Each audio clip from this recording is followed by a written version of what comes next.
Good morning students, मैं अंकुर कुमार आज के इस लेक्चर में आपका स्वागत करता हूं। हमने लास्ट लेक्चर तक व्यतिकरण के प्रकार में हम उनका मैथमेटिकल एनालिसिस देख चुके थे, जिसमें संपोषी व्यतिकरण और विनाशी व्यतिकरण देखा।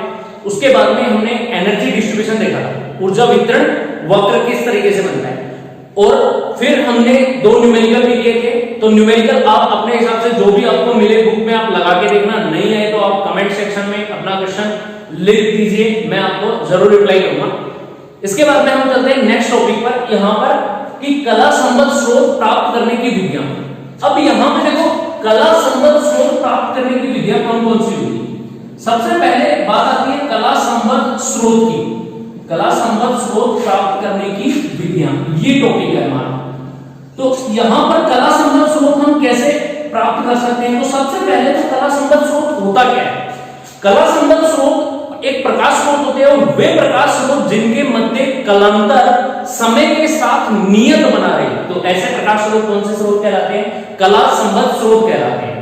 अब इसके बाद में इनको कैसे प्राप्त किया जाए, तो इनको प्राप्त करने के दो मेथड होते हैं। एक होता है तरंगाग्र के विभाजन द्वारा और दूसरा होता है आयाम के विभाजन द्वारा। तो फर्स्ट मेथड है तरंगाग्र के विभाजन द्वारा, तरंगाग्र के विभाजन द्वारा, एंड सेकंड मेथड होगा इसका आयाम के विभाजन द्वारा। ठीक है, अब ये तरंगाग्र का विभाजन और आयाम का विभाजन किस प्रकार से होता है। तो सबसे पहले हम बात करेंगे तरंगाग्र का विभाजन।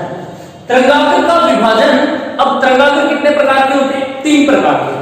जब प्रकाश स्रोत बिंदु स्रोत होता है तो बनने वाला तरंगाग्र गोलीय होता है, जो कि फर्स्ट लेक्चर वेव ऑप्टिक्स के फर्स्ट लेक्चर में मैंने आपको तरंगाग्र पढ़ाया था।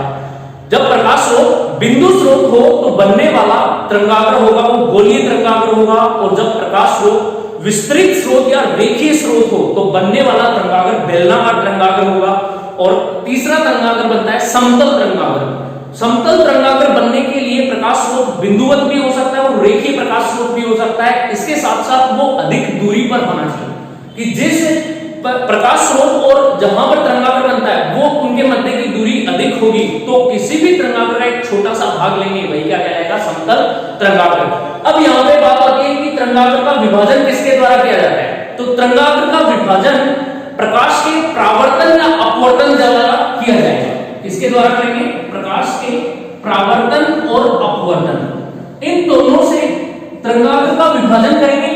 तो तरंगाग्र के जो विभाजित भाग होंगे वो अलग अलग प्रकाशिक पथ तय करते हुए, अलग अलग प्रकाशिक पथ तय करते हुए कुछ लघु कोण बनाकर पुनः अध्यारोपित होते हैं, और पुनः अध्यारोपित होने से उनसे प्राप्त जो स्रोत होगा, उनसे व्यतिकरण फ्रिंजें बनती है, और प्राप्त स्रोत होगा वो कौन सा स्रोत होगा, कला संबद्ध स्रोत होगा। तो तरंगाग्र का विभाजन की थ्योरी हम कैसे लिखेंगे कि तरंगाग्र का विभाजन प्रकाश के परावर्तन और अपवर्तन द्वारा किया जाता है, तथा तरंगाग्र के विभाजित भाग अलग अलग पथ, प्रकाशिक पथ तय करते हुए माध्यम में पुनः अध्यारोपित होते हैं, जिससे एक नया प्रकाश स्रोत बनता है, जिसे कला संबद्ध स्रोत कहते हैं, और उसके द्वारा हमें जो व्यतिकरण प्रतिरूप प्राप्त होता है वो कला संबद्ध स्रोत से प्राप्त होगा। तो इस तरीके से हम तरंगाग्र का विभाजन कर सकते हैं। अब तरंगाग्र के विभाजन के एग्जाम्पल कौन कौन से, कि कुछ ऐसे एक्सपेरिमेंट्स हैं, एग्जाम्पल्स हैं, जिनमें कला संबद्ध स्रोत प्राप्त करने के लिए हमें कौन सी विधि काम में लेनी होगी, तरंगाग्र के विभाजन। ये विधि हमें काम में लेनी होगी कि तरंगाग्रों का विभाजन करेंगे तो हमें कला संबद्ध स्रोत मिलेगा, और उससे हम क्या बना सकते हैं, व्यतिकरण प्रतिरूप, इंटरफेरेंस पैटर्न बना सकते हैं। हम बात कर रहे हैं इंटरफेरेंस की, तो इंटरफेरेंस पैटर्न बनाने के लिए हमें क्या चाहिए, कला संबद्ध स्रोत चाहिए, पहली बात। ठीक है, अब इनमें एग्जांपल कौन कौन से आते हैं, तो इसके एग्जांपल की बात करें कि तरंगाग्र का विभाजन किसमें होता है। तो सबसे पहले आता है Young's double slit experiment, YDS। Young's double slit experiment, इसे बोलते हैं यंग का द्विछिद्र प्रयोग, या डबल स्लिट एक्सपेरिमेंट, द्विस्लिट प्रयोग भी बोल सकते हैं। Young's double slit experiment, Young का द्विछिद्र प्रयोग। दूसरे की बात करें तो दूसरा प्रयोग होगा वो, इसमें क्या होता है, फ्रेनेल द्विप्रिज्म। फ्रेनेल द्विप्रिज्म आता है, ये भी एक मेथड होता है, फ्रेनेल द्विप्रिज्म। इसको बोलते हैं फ्रेस्नेल बाइप्रिज्म भी बोलते हैं। फ्रेस्नेल इंग्लिश में बोले तो फ्रेस्नेल बोला जाता है, फ्रेस्नेल द्विप्रिज्म। ठीक है, तो ये दो प्रयोग होते हैं, वो किसमें आते हैं? तरंगाग्र के विभाजन। इन दोनों प्रयोगों में जो कला संबद्ध स्रोत प्राप्त होता है वो तरंगाग्र के विभाजन द्वारा प्राप्त होता है। एक और होता है इसमें जिसको बोलते हैं लॉयड मिरर, लॉयड दर्पण। तो लॉयड दर्पण के प्रयोग में भी जो कला संबद्ध स्रोत बनते हैं वो तरंगाग्र के विभाजन द्वारा बनते हैं। अब नेक्स्ट जो सेकंड होगा कला संबद्ध स्रोत प्राप्त करने की विधि, वो है आयाम के विभाजन द्वारा। आयाम मतलब एम्पलीट्यूड। एम्पलीट्यूड का विभाजन कैसे करेंगे? यहां पर तरंगाग्र का विभाजन होता है, वो होता है परावर्तन और अपवर्तन द्वारा, जबकि आयाम का विभाजन होता है प्रकाश के आंशिक परावर्तन और आंशिक अपवर्तन द्वारा। किसके द्वारा होगा? आयाम का विभाजन होता है वो आंशिक परावर्तन व आंशिक ही और अपवर्तन, आंशिक परावर्तन व आंशिक अपवर्तन, इन दोनों के द्वारा क्या होता है? आयाम का विभाजन होता है। अब इसकी थ्योरी कैसे लिखेंगे? इसकी थ्योरी लिखेंगे कि किसी भी प्रकाश स्रोत में आंशिक परावर्तन और अपवर्तन द्वारा आयाम का विभाजन किया जाता है तथा आयाम के विभाजित भाग अलग अलग प्रकाशिक पथ तय करते हुए माध्यम में अध्यारोपित होते हैं, और अलग अलग प्रकाशिक पथ तय करते हुए माध्यम में अध्यारोपित होंगे तो क्या बनाएंगे? व्यतिकरण प्रतिरूप बनाएंगे। और व्यतिकरण प्रतिरूप होगा वो कौन सा प्रकाश स्रोत होगा? तो इस कंडीशन में जो प्रकाश बनेगा वो विस्तृत प्रकाश स्रोत बनेगा। विस्तृत प्रकाश स्रोत, कला संबद्ध स्रोत होगा वो कौन सा बनेगा? विस्तृत प्रकाश स्रोत। जबकि तरंगाग्र के विभाजन में जो प्रकाश स्रोत बनेगा कला संबद्ध स्रोत, वो कौन सा बनेगा? बिंदुवत स्रोत बनेगा। कौन सा बनेगा? बिंदुवत प्रकाश स्रोत। किसमें? तरंगाग्र के विभाजन में। जबकि आयाम के विभाजन में विस्तृत प्रकाश स्रोत बनता है। अब इसके कुछ एग्जांपल्स पे बात करें कि आयाम का विभाजन है वो कौन कौन से एक्सपेरिमेंट में काम आता है। तो इसके जो एग्जांपल्स होंगे वो सबसे पहला था माइकलसन व्यतिकरण मापी। माइकलसन व्यतिकरण मापी, इसके अंदर इस प्रयोग में ये आयाम का विभाजन होता है, और आयाम के विभाजन के द्वारा ही हमें क्या मिलता है? कला संबद्ध स्रोत मिलते हैं, जो कि किस रूप में होता है? विस्तृत प्रकाश स्रोत के रूप में होता है। माइकलसन व्यतिकरण मापी के बाद में दूसरी होती है न्यूटन वलय, न्यूटन रिंग, न्यूटन रिंग भी बोल सकते हैं इसको, और न्यूटन वलय। हिंदी में बात करें तो रिंग को वलय बोलते हैं, न्यूटन वलय। इसमें भी ये आयाम का विभाजन होता है। फिर तीसरा एक्सपेरिमेंट इसमें आता है जिसको हम बोलते हैं पतली फिल्म। पतली फिल्म में तनु फिल्म भी बोल सकते हैं, डाइल्यूट होता है ना उसको, तो इसको बोलेंगे तनु फिल्म या पतली फिल्म। ये इस तरीके से होती है। तो इनका जो इन एक्सपेरिमेंट में वो होता है आयाम का विभाजन। तो इस तरीके से हम दो मेथड से कला संबद्ध स्रोत प्राप्त कर सकते हैं, और कला संबद्ध स्रोत प्राप्त करके हम क्या कर सकते हैं? व्यतिकरण प्रतिरूप को बना सकते हैं। तो ये थे इसके मेथड। इसके बाद में हम नेक्स्ट आगे चलते हैं कला संबद्ध स्रोत प्राप्त करने की विधियों के बाद में। हमारे जो सिलेबस में है तो ये जो मैंने आपको एग्जांपल्स बताए हैं, YDSC experiment, Fresnel biprism, Lloyd दर्पण, इसके बाद में माइकलसन व्यतिकरण मापी, तनु फिल्म, न्यूटन रिंग, ये सारे हायर लेवल में जब हम ऑप्टिक्स पढ़ते हैं तो वहां पर सारे इन सब के बारे में स्टडी करते हैं। लेकिन यहाँ पर जो हमारा सिलेबस है एनसीईआरटी सिलेबस हो, जो अपना बोर्ड का सिलेबस होगा, उस सिलेबस में हमारे सिर्फ एक ही एक्सपेरिमेंट है जो कि वाईडीएससी एक्सपेरिमेंट, जिसको बोलते हैं यंग का द्विछिद्र प्रयोग। यंग का द्विछिद्र प्रयोग, और इंग्लिश में बात करूं तो इसको बोलते हैं Young's double slit experiment. Clear है?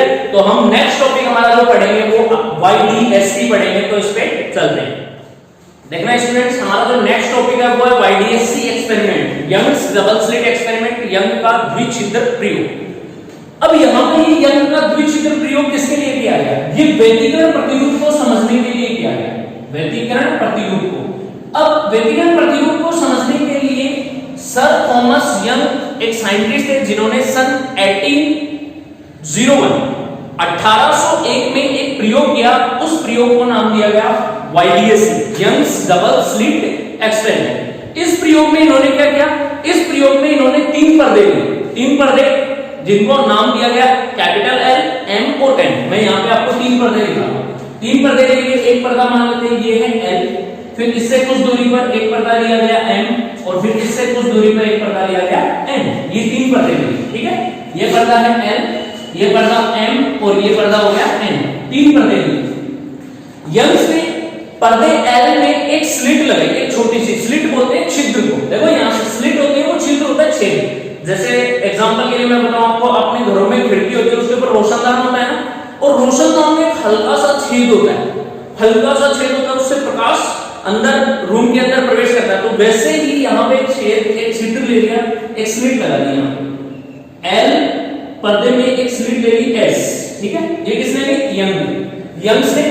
इसके बाद में पर्दे एल में एक स्लिट लगी होती है तथा पर्दे एम में दो स्लिट लगी होती है, दो स्लिट S1 तथा S2 लगी होती है। लेकिन खास बात ये कि पर्दे एम में जो दो स्लिट लगी होती है S1 व S2, वो स्लिट S के बिल्कुल सामने न होकर इससे ऊपर और नीचे समान दूरी पर होती है, बराबर दूरी पर होती है। जैसे स्लिट S यहाँ पे लगी है, तो इस स्लिट S से जो दूरी होगी, अगर हम सीधी दूरी मापे तो कौन सी दूरी जाएगी? ये होगी।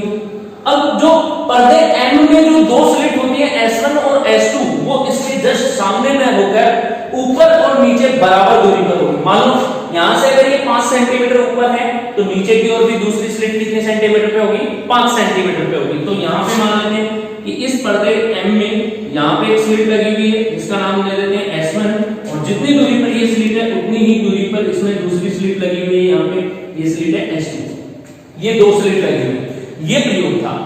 अब यहां पर पर्दे एल में एक स्लिट लगी होती है तथा पर्दे M में दो स्लिट लगी होती है, जो कि स्लिट S के सामने न होकर इससे समान दूरी पर, बराबर दूरी पर ऊपर नीचे होती है। तो पर्दा N क्या काम आता है? तो पर्दा N जब एक वर्णीय प्रकाश स्रोत से, यहां पर मान लो एक वर्णीय प्रकाश स्रोत ले लेते हैं, ये है एक वर्णीय प्रकाश स्रोत। जब एक वर्णीय प्रकाश स्रोत से, एक वर्णीय प्रकाश स्रोत से प्रकाश स्लिट S पर आपतित होता है, किस रूप में आपतित होगा? तरंगाग्र के रूप में।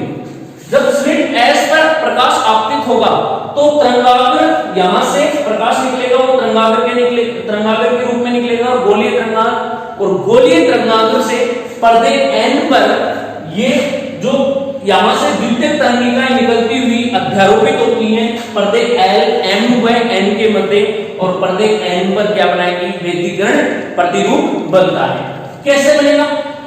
व्यतिकरण प्रतिरूप बनाने के लिए जब एक वर्णीय प्रकाश स्रोत से प्रकाश स्लिट S पर आपतित होता है, यहां से प्रकाश निकलेगा, वो स्लिट S पर जाएगा, स्लिट S से तरंगाग्र के रूप में, गोलीय तरंगाग्र के रूप में प्रकाश स्लिट S1 तथा S2 पर पहुंचेगा, और स्लिट S1 तथा S2 तरंगाग्र को दो भागों में विभाजित कर देगी, क्योंकि यहां से प्रत्येक तरंगाग्र जो गोलीय तरंगाग्र निकलेगा, क्योंकि ये बिंदुवत प्रकाश स्रोत बनेगा, और बिंदुवत प्रकाश स्रोत से जो तरंगाग्र निकलेगा वो होगा गोलीय तरंगाग्र किस रूप में? ऐसे आगे बढ़ेगा, और गोलीय तरंगाग्र जब स्लिट S1 तथा S2 पर पहुंचेंगे तो ये तरंगाग्र को दो बराबर भागों में विभाजित कर देगा, एक भाग S1 से निकलेगा और दूसरा भाग S2 से निकलेगा, तथा तरंगाग्र के विभाजित भाग पुनः पर्दे M तथा N के मध्य अध्यारोपित होकर पर्दे N पर एकांतर क्रम में अधिकतम तथा न्यूनतम तीव्रता के बिंदु प्राप्त होते हैं।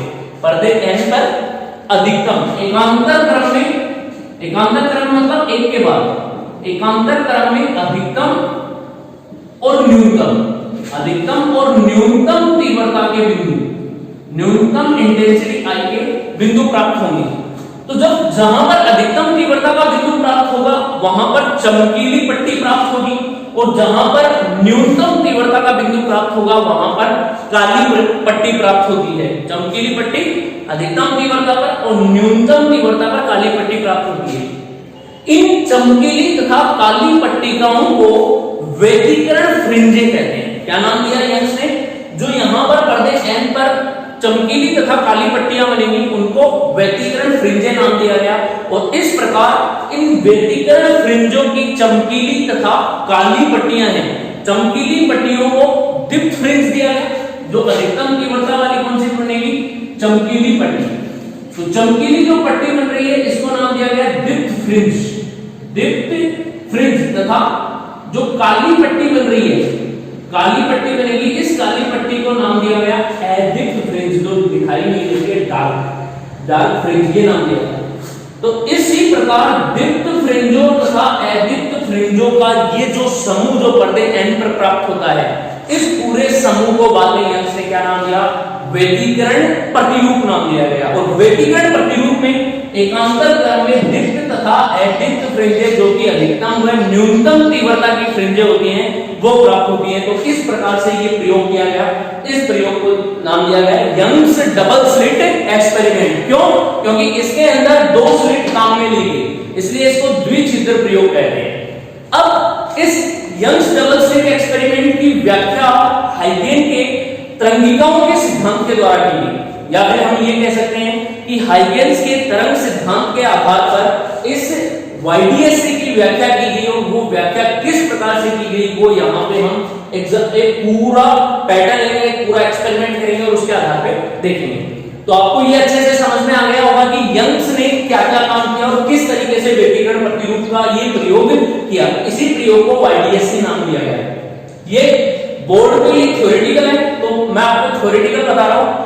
जब आप इसकी एक एक लाइन नोट से पढ़ोगे, इसको मैं पॉइंट टू पॉइंट नोट करके दूंगा आपको, तो एक एक लाइन पढ़ोगे तो आपको समझ में आएगा कि इसकी एक एक लाइन में मतलब क्या क्या एक्सपेरिमेंट में कौन कौन से स्टेप्स फॉलो करने हैं, जिसकी वजह से प्रत्येक एन पर क्या प्राप्त होगा, हमें व्यतिकरण प्रतिरूप प्राप्त होगा।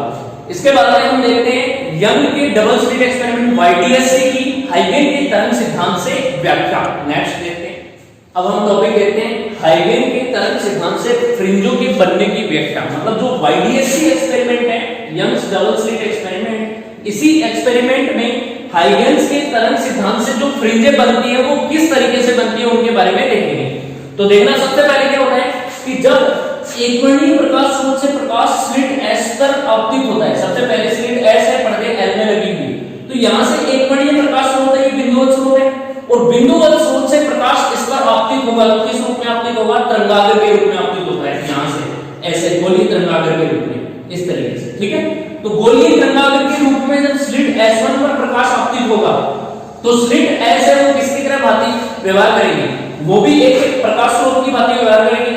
क्यों? क्योंकि मान लो भाग सूर्य है और सूर्य किसी हमारे खिड़की के रोशनदान पर आपतित होता है, तो खिड़की का जो रोशनदान होगा उसमें जो छेद है वो छिद्र किसकी तरह कार्य करेगा, वो प्रकाश स्रोत की तरह। हमें सूर्य थोड़ी दिखेगा उस छिद्र में से, हम तो ये मानेंगे दूर से इधर देखेंगे क्योंकि वो प्रकाश स्रोत वहीं लगा हुआ है, मतलब वो जो छिद्र दिखा रहा है वो छिद्र ही हमारे लिए क्या बनेगा, प्रकाश स्रोत। तो यहां से जब एकवर्णीय प्रकाश स्रोत से प्रकाश जब स्लिट S पर आपतित होगा तो स्लिट S एकवर्णीय प्रकाश स्रोत बन जाएगा। इससे जो प्रकाश है वो किस रूप में उत्सर्जित होगा, तरंगाग्र के रूप में उत्सर्जित होगा। तो तरंगाग्र के रूप में उत्सर्जित होकर प्रकाश कैसे जाएगा, इस तरीके से, यहां से तरंगाग्र के रूप में, गोलीय तरंगाग्र के रूप में उत्सर्जित होते हुए कहां पर जाएगा, इस तरीके से स्लिट S1 तथा S2 पर आपतित होगा। और स्लिट S1 व S2 पर जाने के पश्चात ये जो तरंगाग्र होगा, यहां से देखो इस तरीके से ये तरंगाग्र रहेगा। ये तरंगाग्र क्या होगा, स्लिट S1 व S2 इस तरंगाग्र को कितने भागों में विभाजित कर देगी, गोलीय तरंगाग्र, इस तरीके से। तो स्लिट S1 व S2 इस गोलीय तरंगाग्र को दो भागों में विभाजित कर देगी। तो यहां पर किसका विभाजन हो रहा है, तरंगाग्र का विभाजन। तो मैंने आपको ये बताया था जब कला संबंध स्रोत प्राप्त करने की विधि बताई थी कि तरंगाग्र का विभाजन होता है तो वहां पर कला संबंध स्रोत प्राप्त होते हैं। वो कौन सा एक्सपेरिमेंट में होता है, YDSC एक्सपेरिमेंट में होता है, यंग्स डबल स्लिट एक्सपेरिमेंट में। तो यहां पर S1 स्लिट तथा S2 स्लिट दोनों तरंगाग्र को अलग अलग भागों में विभाजित कर देंगे। अब यहां पर तरंगाग्र के कितने भाग विभाजित हो गए, दो भाग विभाजित हो गए। ये हमें कुछ करना नहीं है, ये मैंने आपको बताया सिर्फ, ठीक है। दो भागों में तरंगाग्र विभाजित हो जाएगा, स्लिट S1 तथा S2 पर, और तरंगाग्र के जो विभाजित भाग होंगे वो अलग अलग हो जाएंगे। यहाँ पर ये दोनों स्लिटें समान दूरी पर स्थित होंगी, दोनों के मध्य की दूरी कितनी मान लेते हैं, d मान लो, चलो जो भी दूरी मानी। यहां से इस तरंगाग्र स्लिट S1 में एक नए प्रकाश स्रोत की तरह कार्य करेगा और स्लिट S2 भी एक नए प्रकाश स्रोत की तरह कार्य करेगा, जिसे बोलते हैं नवीन प्रकाश स्रोत। और यहां से जो प्रकाश निकलेगा वो किस रूप में निकलेगा, द्वितीयक तरंगिकाओं के रूप में। और द्वितीयक तरंगिका है तो यहां से एक नया तरंगाग्र बनेगा, तो नया तरंगाग्र होगा तो उससे जो प्रकाश निकलेगा वो भी तरंगाग्र के रूप में निकलेगा। दो अलग अलग तरंगाग्र बनेंगे और दोनों तरंगाग्र के विभाजित भाग पर्दे M तथा N दोनों के मध्य क्या होंगे, अध्यारोपित होंगे। और तरंगाग्र के विभाजित भाग जब अध्यारोपित होंगे तो उनके अध्यारोपण से क्या बनेगा, व्यतिकरण प्रतिरूप पर्दे N पर बनता है। ये बात हम पढ़ चुके हैं। अब यहां पर करके देखते हैं। तो अब यहां पर तरंगाग्र के विभाजित भाग कैसे लेंगे, तो स्लिट S को क्या मानेंगे हम, केंद्र मानकर चाप काटेंगे यहाँ पर। तो इस स्लिट S1 को केंद्र मानकर एक चाप काटेंगे, तो पहला चाप काटेंगे वो अविच्छिन्न। ये अविच्छिन्न रेखा है, अविच्छिन्न मतलब बिना टूटी हुई, एकदम उससे पूरी कंटिन्यूअस रेखा।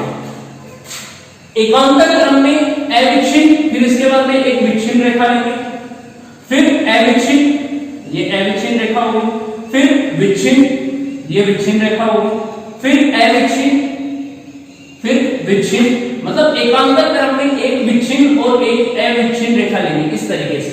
ये यहाँ पे तरंगाग्र इस तरीके से आएगा, ठीक है, स्लिट S1 से। सेम ऐसे ही स्लिट S2 को केंद्र मानकर एक अविच्छिन्न तथा विच्छिन्न रेखाओं के रूप में चाप काटते हैं। तो जितने चाप यहाँ पे कटे हैं, जितनी त्रिज्या का रेडियस का चाप यहाँ पे काटा है, सेम रेडियस का चाप इसमें काटना है। तो पहला चाप काटेंगे वो विच्छिन्न इस पॉइंट पे आएगा, इस पॉइंट पे हो रहा है, तो ये इस तरीके से पहला चाप अविच्छिन्न बनेगा। फिर दूसरा चाप विच्छिन्न होगा, तो विच्छिन्न किस तरीके से आएगा, इस तरीके से, मान लो ये विच्छिन्न हो गया। फिर अविच्छिन्न चाप आएगा, तो अविच्छिन्न क्या होगा, इस तरीके से। अब आप सोच रहे होंगे कि कैसे पता लगेगी इस तरह से, डायरेक्ट हम हाथ से कैसे बनाते हैं। तो देखना एक चीज ध्यान रखना कि ये वाली लाइन है यहाँ पे, अगर इस लाइन को हम आगे बढ़ाएंगे, ध्यान रखना इस वाली लाइन को जैसे आगे जाएगी, ये इस तरीके से ये लाइन, तो इस लाइन पर वही चाप कटने चाहिए जो विच्छिन्न रेखा से कट रहा है, और अविच्छिन्न मतलब कंटीन्यूअस लाइन पे हो रहा है, और डैश लाइन पे, देखो ये, फिर ये कंटीन्यूअस लाइन। अब अगली डैश लाइन गुजरेगी वो यहाँ से गुजारना, कि अगली जो डैश लाइन होगी वो इस तरीके से यहाँ से जा रही है, इस तरीके से अविच्छिन्न, फिर विच्छिन्न, अविच्छिन्न होगी ना, विच्छिन्न चाप काट दिया। अब अविच्छिन्न चाप काटना है वो यहाँ से गुजार दो, इससे इस तरीके से, फिर विच्छिन्न काटना है तो विच्छिन्न यहाँ से गुजार दो इस तरीके से, और फिर अविच्छिन्न काटना है वो इस तरीके से। तो ये यहां से इस तरीके से क्या करते हैं, चाप हो जाते हैं। कि स्लिट S1 तथा S2 को दोनों को केंद्र मानकर क्या किया जाता है, चाप काटे जाते हैं, एक बार विच्छिन्न रेखा के रूप में और एक बार अविच्छिन्न रेखा के रूप में, और एक बार विच्छिन्न होती है डैश लाइन, और एक होती है कौन सी, कंटीन्यूअस लाइन। तो इन दोनों का नाम मैं लिख देता हूं, एक तो गई विच्छिन्न लाइन, और ये कौन सी होती है, विच्छिन्न डैश लाइन, इसको डैश लाइन भी बोलते हैं, ठीक है। और एक होती है अविच्छिन्न, तो अविच्छिन्न होती है वो कौन सी होती है, कंटीन्यूअस लाइन, ये होती है कंटीन्यूअस लाइन, इस तरह की, ठीक है। कंटीन्यूअस लाइन जो अविच्छिन्न रेखा है वो किसको बताती है, वो क्रेस्ट को बताती है, श्रृंग। जब भी जैसे तरंगे जाती है इस तरीके से जाती है ना तरंगे, कि इस तरीके से तरंगे जा रही है कैसे, तरंग रूप में, तो ये जो होता है उसको होता है क्रेस्ट, इसको होता है श्रृंग, और ये वाला जो होता है इसको क्या बोलते हैं, गर्त। तो यहाँ पे ध्यान देना, जो अविच्छिन्न रेखा है वो किसको बताती है, श्रृंग को व्यक्त करती है, इसको अविच्छिन्न रेखा श्रृंग को व्यक्त कर रही है, और ये श्रृंग को व्यक्त करेगी, और जो विच्छिन्न रेखा है, जो डैश लाइन है, वो किसको व्यक्त कर रही है, गर्त को व्यक्त कर रही है यहाँ पर। क्लियर है। S1 में S2 को केंद्र मानकर एकांतर क्रम में विच्छिन्न और अविच्छिन्न रेखाओं के रूप में हम क्या काट देंगे, चाप काट देंगे। अब क्या करेंगे, अब आपको हमें ये देखना है कि इनमें कि जहां पर कंटीन्यूअस लाइन से मिल रही है, मतलब अविच्छिन्न लाइन अविच्छिन्न से मिले, तो एक तरंगाग्र का श्रृंग, यहां पे अविच्छिन्न को क्या बोलते हैं, हम श्रृंग बोलते हैं। तो एक तरंगाग्र का श्रृंग यदि दूसरे तरंगाग्र के श्रृंग से मिले, या फिर एक तरंगाग्र का गर्त दूसरे तरंगाग्र के गर्त से मिले, ध्यान रखना क्या बोला है यहाँ पे, कि एक का श्रृंग दूसरे के श्रृंग से मिले, और एक का गर्त दूसरे के गर्त से मिले। मतलब गर्त का मतलब कौन सी है, विच्छिन्न लाइन, और श्रृंग का मतलब कौन सी है, अविच्छिन्न लाइन, इससे मिले। तो यहां पर इससे मिलने पर हमें क्या प्राप्त होंगे, यहाँ पे अधिकतम चमकीले बिंदु प्राप्त होते हैं, जहां पर तीव्रता और आयाम दोनों क्या होते हैं, अधिकतम होते हैं। तो इस स्थिति में हमें अधिकतम तीव्रता के बिंदु प्राप्त होते हैं, अधिकतम तीव्रता, और अधिकतम तीव्रता के बिंदु कौन से होते हैं, चमकीले बिंदु। तो चमकीले बिंदुओं को हम किससे दर्शाएंगे, जहां पर एक तरंगाग्र का श्रृंग दूसरे के श्रृंग तथा एक तरंगाग्र का गर्त दूसरे के गर्त से मिले। तो देखो ध्यान से देखना, इसका श्रृंग ये क्या है, विच्छिन्न लाइन है ना, अविच्छिन्न लाइन, तो अविच्छिन्न को बोलते हैं श्रृंग, और इसको क्या बोलते हैं, विच्छिन्न को गर्त, ठीक है। इसका श्रृंग इसके श्रृंग से मिल रहा है, तो यहाँ पे हम क्या लगा देंगे, यहाँ पे चमकीले बिंदु प्राप्त होंगे, तो चमकीले बिंदु को हम O से दर्शाएंगे इस तरीके से। जहां पर दूसरी एक तरंगाग्र का श्रृंग दूसरी के गर्त से, एक तरंगाग्र का श्रृंग दूसरे तरंगाग्र के गर्त से, या फिर एक तरंगाग्र का गर्त दूसरे तरंगाग्र के श्रृंग से, जैसे एक का गर्त दूसरे के श्रृंग से मिले, उल्टा मतलब विपरीत, तो इस स्थिति में हमें कौन से बिंदु प्राप्त होते हैं, काले बिंदु प्राप्त होते हैं, और इनकी जो तीव्रता होती है वो क्या होगी, न्यूनतम तीव्रता होगी। न्यूनतम तीव्रता वाले काले बिंदु प्राप्त होते हैं, और काले बिंदुओं को हम किससे दर्शाते हैं, इससे दर्शाएंगे काले पॉइंट से, ये वाला, और जो चमकीले बिंदु होंगे उसको किससे दर्शाएंगे हम, O से। तो देखो ये यहाँ पे श्रृंग से मिल रहा है, ये O कर देंगे, ये यहाँ पे गर्त से मिल रहा है, ये भी हो जाएगा चमकीला बिंदु। यहाँ पे देखते हैं श्रृंग से O, गर्त से O, श्रृंग से O, और गर्त से O, और इसका भी O। इसका मतलब क्या हो रहा है कि श्रृंग को श्रृंग से मिलाने पर चमकीले बिंदु प्राप्त होते हैं जिनकी तीव्रता व आयाम अधिकतम होते हैं, और अधिकतम आयाम व तीव्रता वाले बिंदु कौन से फ्रिंज बनाते हैं, दीप्त फ्रिंज बनाते हैं। ये यंग के डबल स्लिट एक्सपेरिमेंट में जब बताया था मैंने थ्योरी, तब बताया था कि ये दीप्त फ्रिंज बनाएंगे, अर्थात इन चमकीले बिंदुओं को मिलाने वाली रेखा कौन सी रेखा कहलाती है, जो चमकीले बिंदु होंगे ना उनको जो मिलाने वाली रेखा होगी, तो इनको मिलाने वाली रेखा ये है, ये जो रेखा कहलाती है इस रेखा को बोलते हैं प्रस्पंद रेखा। कौन सी रेखा कहलाती है, चमकीले बिंदुओं को मिलाने वाली रेखा होगी, इसका नाम दिया गया प्रस्पंद रेखा। और प्रस्पंद रेखा यहाँ पे क्या बनाएगी, ब्राइट फ्रिंज बनाएगी। यहाँ पे जो बिंदु बनेगा वो कौन सी फ्रिंज बनेगी, दीप्त फ्रिंज, और दीप्त फ्रिंज बनेगी, इसका मतलब यहाँ पे क्या बनेगा, ब्राइट बनेगा, बी फॉर ब्राइट और डी फॉर डार्क, तो ब्राइट फ्रिंज बनेगी, बी बनेगा दीप्त फ्रिंज। अब दूसरा देखते हैं, यदि श्रृंग को श्रृंग से मिलाएं तो श्रृंग का श्रृंग कहां से मिल रहा है, देखो ये रहा, ये श्रृंग का श्रृंग मिल रहा है, ये गर्त का गर्त से मिल रहा है, फिर श्रृंग से, फिर गर्त से, और श्रृंग से, ये मिल रहे हैं ना। इसका मतलब ये वाले जो लाइन होगी इनको मिलाने वाली लाइन ये कहां पे जाएगी, यहाँ पे, तो यहाँ पर भी कौन सी फ्रिंज बनेगी, ब्राइट फ्रिंज बनेगी, बी। नीचे की ओर और देख लो, इसमें ये रहा श्रृंग से, गर्त से, श्रृंग से, तो इनको मिलाने वाली जो रेखा ये सीधी रेखा जाएगी यहाँ पे भी कौन सी फ्रिंज बनेगी, ब्राइट फ्रिंज बनेगी, और ये वाली रेखा कौन सी रेखा कहलाती है, प्रस्पंद रेखा कहलाती है। सेम थिंग नीचे करते हैं, तो ये देखो श्रृंग से, गर्त से, श्रृंग से, गर्त से, इनको जो मिलाने वाली रेखा जाएगी वो एक यहाँ पे, तो ये जो रेखा जाएगी वो कौन सी फ्रिंज बनेगी, ब्राइट फ्रिंज बनेगी, ठीक है। और भी देखें तो यहाँ पे देखो ये श्रृंग, गर्त, श्रृंग, इनको जो मिलाने वाली रेखा इस तरीके से जाएगी, ये भी बनेगी, वो ब्राइट फ्रिंज बनेगी। तो हम ये कह सकते हैं कि श्रृंग और गर्त, एक तरंगाग्र का श्रृंग दूसरे के श्रृंग से मिले, और या फिर एक तरंगाग्र का गर्त दूसरे के गर्त से मिले, तो इस प्रकार मिलने वाले बिंदु अधिकतम तीव्रता के बिंदु होंगे, और जहां पर हमें अधिकतम तीव्रता मिलेगी चमकीले बिंदु प्राप्त होंगे, और चमकीले बिंदु को हम बोल सकते हैं दीप्त फ्रिंज। फिर इसके विपरीत यदि एक तरंगाग्र का श्रृंग दूसरे के गर्त से, इसका श्रृंग इसके गर्त, तो इसका श्रृंग देखो कहां पे, इसका श्रृंग ये रहा और इसका गर्त ये रहा, ये ना, तो ये काले बिंदु होंगे स्पॉटेड। ये देखो एक श्रृंग एक गर्त, एक श्रृंग एक गर्त, एक श्रृंग एक गर्त, और एक श्रृंग एक गर्त, और यहाँ पर भी। तो ये जो काले बिंदु प्राप्त हो रहे हैं वो काले बिंदु कौन से फ्रिंज बनाएंगे, काले बिंदु है वो न्यूनतम तीव्रता के बिंदु होंगे, और यहाँ से इनको जो मिलाने वाली रेखा है, काले बिंदुओं को मिलाने वाली रेखा, वो रेखा कहलाती है निस्पंद रेखा। कौन सी रेखा कहलाती है, निस्पंद रेखा कहलाती है, इनको मिलाने वाली रेखा। और यहाँ पे कौन सी फ्रिंज बनती है, डार्क फ्रिंज बनती है, एडिक्ट फ्रिंज। डार्क को क्या बोलते हैं, एडिक्ट फ्रिंज। ये बन गई। अब थोड़ा सा और ऊपर देखते हैं, तो यहाँ पर भी देखो श्रृंगगर्त, ये भी श्रृंगगर्त, ये भी श्रृंगगर्त, और ये भी श्रृंगगर्त, इनको जो मिलाने वाली रेखा है निस्पंद रेखा, और यहाँ पे कौन सी फ्रिंज बनेगी, डार्क बनेगी, डार्क, BRIGST, ये ब्राइट होगी और ये भी ब्राइट होगी, ये डार्क होगी, ठीक है।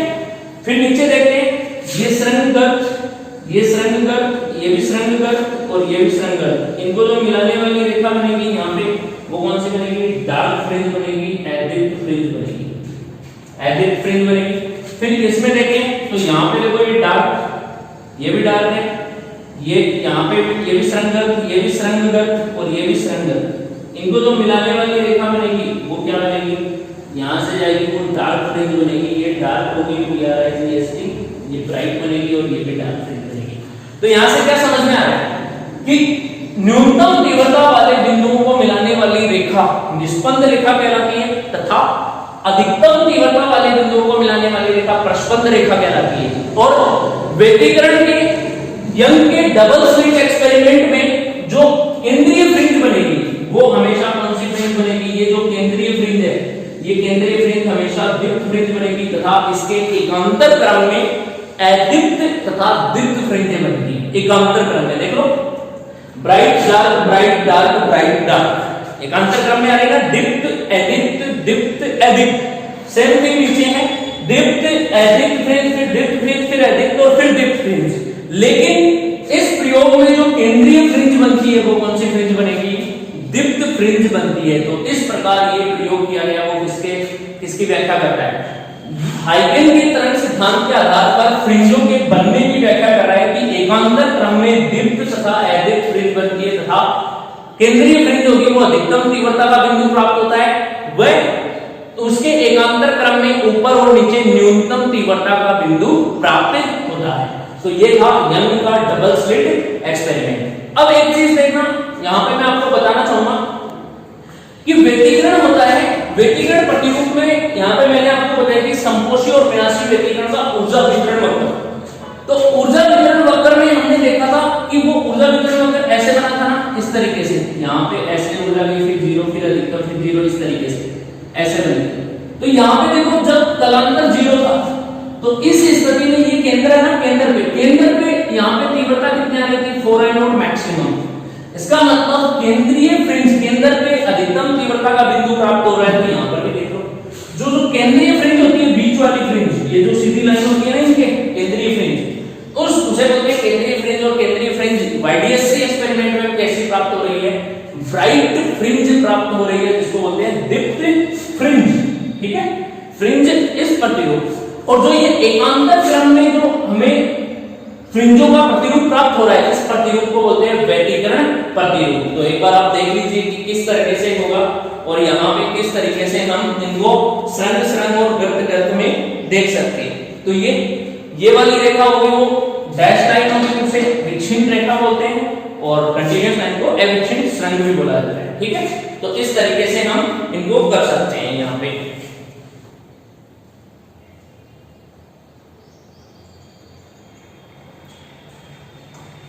अब देखना व्यतिकरण के बारे में एक बात और है कि व्यतिकरण होता है वो तरंगों का अभिलाक्षणिक गुण होता है।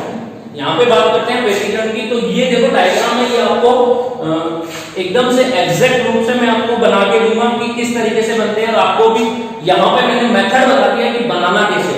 यहाँ पे कंटिन्यूअस मतलब जितनी त्रिज्या का चाप काट रहे हो वो कंटिन्यूअस, एक बार कंटिन्यूअस लाइन, फिर डैश लाइन, फिर कंटिन्यूअस, फिर डैश लाइन, और जितनी त्रिज्याओं का ऊपर काटोगे सेम उतनी ही त्रिज्याओं का नीचे वाली स्लिट से कट करोगे तो ये बन जाएगा। अब यहाँ पे थोड़ी सी बातें और बताता हूं मैं आपको कि व्यतिकरण होता है, व्यतिकरण वो तरंगों का अभिलाक्षणिक गुण होता है।